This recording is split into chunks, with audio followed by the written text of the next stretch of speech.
Je me rappelle le deuxième jour, comme tu as dit. J'avais ma main sur le ventre de Jelani et j'ai dit « Ne t'inquiète pas, bébé.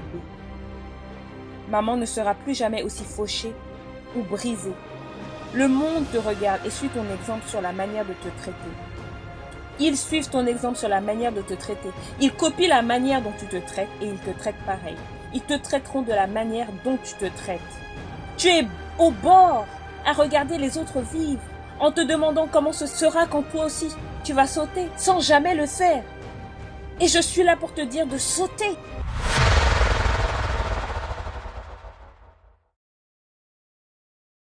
Je suis à Inglewood, je vis des allocations familiales et il ne me reste plus d'argent, mais je dois acheter des couches pour mon fils, Jelani.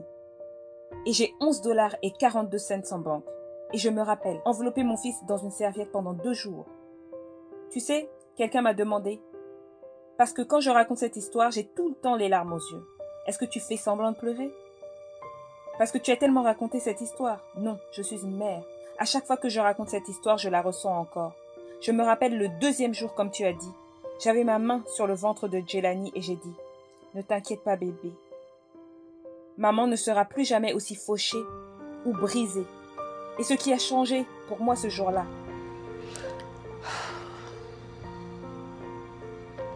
je ne sais pas si ça va sembler fou, mais c'était que j'étais prête à mourir, à tuer complètement la version de moi-même que j'avais été jusque-là pour que je puisse faire naître la femme que je devenais.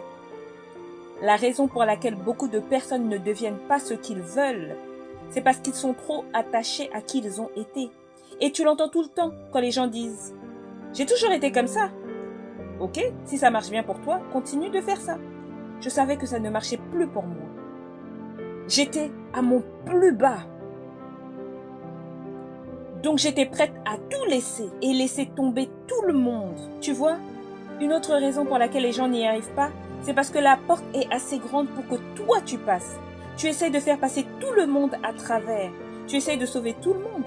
Mais tu dois d'abord te sauver. Je suis beaucoup plus utile à ma famille et à ma communauté parce que j'étais prête à m'éloigner. Passer la porte seule, m'éduquer, apprendre toute seule, me conditionner toute seule et ensuite revenir et les chercher. Je suis beaucoup plus utile pour eux maintenant, mais j'ai dû passer une période de 10 ans de jugement. Tu nous laisses, tu passes tout ce temps avec ces blancs, tu vas dans ces pays, on ne sait pas ce que tu fais. Je devais accepter que mes convictions me mettent mal à l'aise. Tu vois, on veut grandir, mais on veut toujours être populaire, aimé par tout le monde. J'étais prête à être mon propre secours, mon propre salut, au risque de ton approbation. La plupart des gens ne sont pas comme ça. Facebook est un bon exemple. On veut être aimé. Eh bien, je me suis réveillée aujourd'hui et je m'aime. Alors ton like est un bonus. Mon job, c'est de m'aimer moi-même. J'étais prête à me dire chaque jour, est-ce que tu t'aimes, Lisa? Est-ce que tu es fière de toi? Tous les jours, avant de parler aux autres. Au fait, c'est un chemin très solitaire. C'est pourquoi beaucoup de personnes ne veulent pas le faire. Parce que ça fait peur et qu'on se sent seul. Alors, qu'est-ce que j'ai fait? J'étais prête à chercher des gens qui avaient ce que je n'avais pas, qui croyaient en certaines choses que je ne connaissais pas. Et j'étais prête à devenir leur élève. Je me suis réveillée tous les jours et j'ai mangé un peu d'humilité. Tu vois, quand tu arrives à ce niveau, même à mon niveau il y a 10 ans, tu peux prendre la grosse tête avec ce que tu as accompli. Tu vois, chaque fois que j'entends les autres parler de mes accomplissements, avant que j'arrive sur le plateau par exemple, tu as lu ma présentation, je me bouche les oreilles, parce que je ne veux jamais penser que je suis arrivée, que j'ai réussi. Cette présentation est vieille. Tu devrais être intéressé par ce que je vais devenir, accomplir, qu'est-ce que je vais faire, qui est-ce que je vais devenir au-delà de 2020. Nos accomplissements, notre statut nous donne la grosse tête. Je n'ai jamais laissé ça m'empêcher de m'asseoir à la cheville de quelqu'un et dire « Qu'est-ce que tu connais à propos de la richesse que je ne sais pas encore ?» Parce qu'il y a 3 relations avec l'argent. On apprend à le gagner, on apprend à l'économiser et on apprend à les fructifier. J'ai appris à le gagner car mon générique c'est « Je suis une battante baby » et il ne s'agit pas d'où je viens, mais d'où je vais. Je me chantais cette chanson quand je travaillais dans mon minuscule placard transformé en bureau. J'y ai mis partout des petits miroirs à 2,99 $ pour avoir l'impression que mon bureau était plus grand.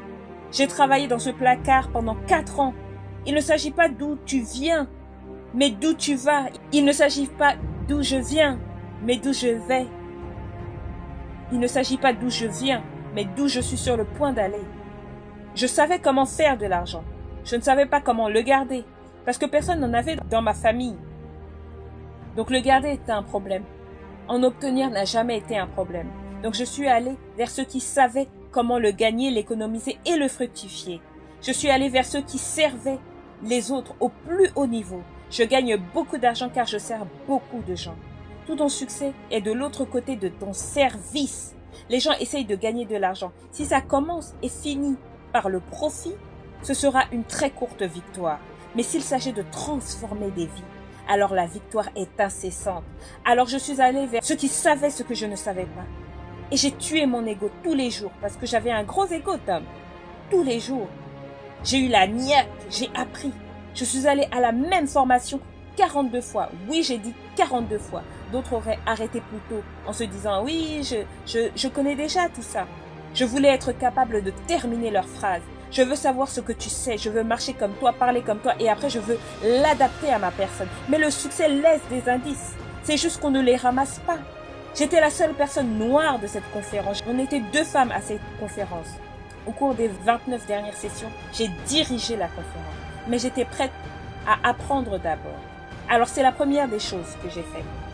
La deuxième chose, éliminer tous les comportements toxiques de ma vie. Les gens n'aiment pas se remettre en question. On essaye de se protéger, de prouver quelque chose, de se cacher et de se défendre. Si tu te réveilles tous les matins en disant « Je n'ai rien à protéger, rien à prouver, rien à cacher et rien à défendre », maintenant, qui est-ce que je choisis d'être? Parce que ton énergie est consumée par le fait de te protéger, de prouver, de cacher et de défendre. Mais quand tu laisses tout tomber, alors tu es en mode création. Je me suis dit ça tous les jours. Devant le miroir, je me disais 3 phrases et je les terminais de 7 manières différentes. Et elles étaient tellement dures à dire. J'avais du mal à les finir parfois. Je pleurais tellement. Tous les jours, je me disais « Lisa, je suis fière de toi ». Je trouvais 7 choses différentes pour célébrer Lisa parce que je trouve qu'on ne se célèbre pas assez. On veut que les autres nous célèbrent plus qu'on se célèbre nous-mêmes. On veut que les autres nous remercient plus qu'on ne se remercie nous-mêmes. On veut que les autres nous disent qu'ils nous aiment plus qu'on ne se le dit à nous-mêmes. J'ai dit ça quand j'ai été interviewée dans l'émission d'Oprah. Elle m'a dit « Oh mon Dieu, je pense pareil !» Alors je savais que j'avais au moins raison sur une chose.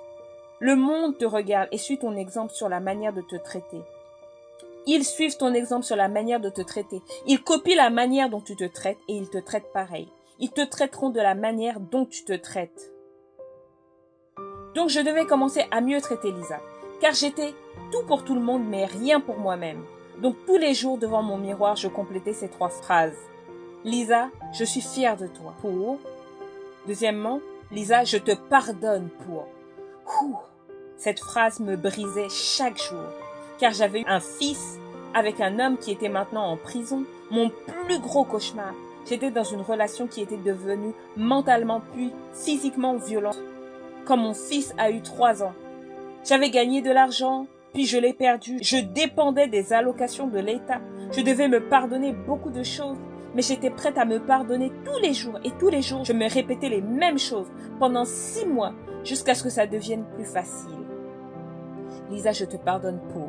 Et cette chose ne venait plus. Donc je me suis dit, cool, au suivant. Cette fin de phrase différente.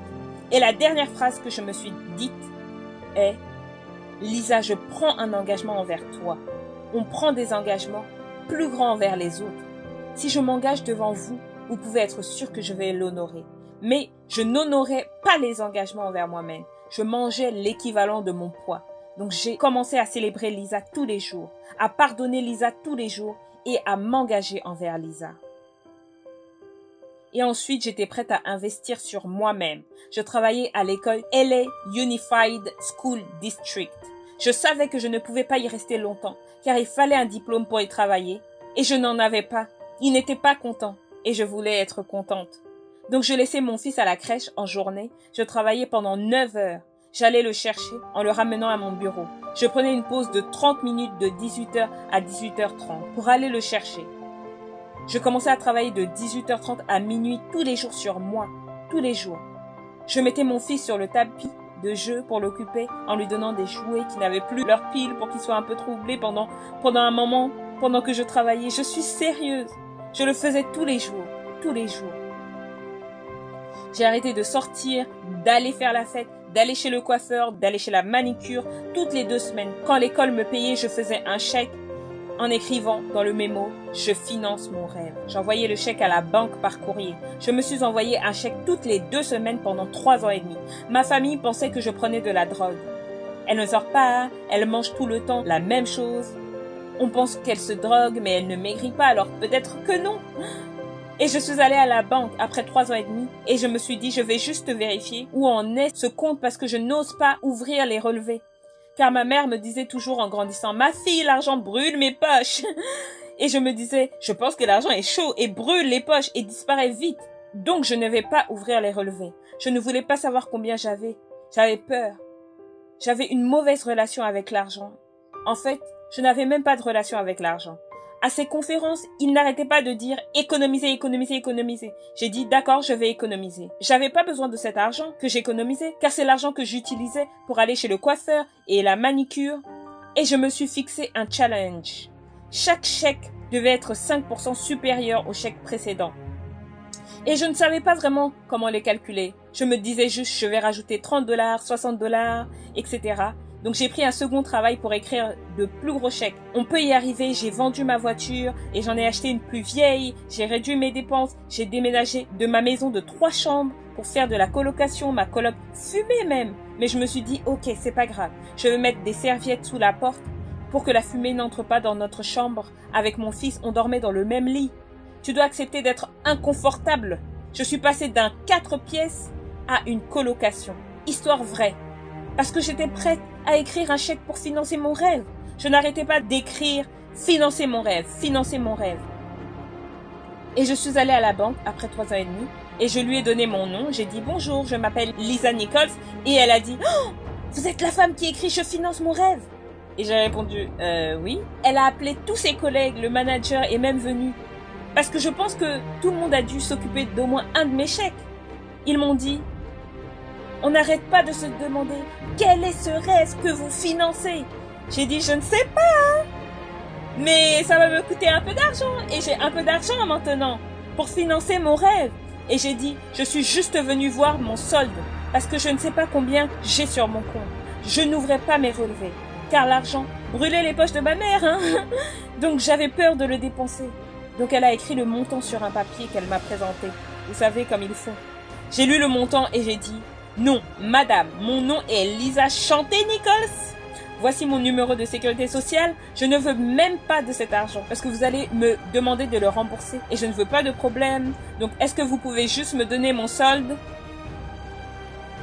Car je ne connaissais personne dans ma famille qui avait $5 000, $10 000.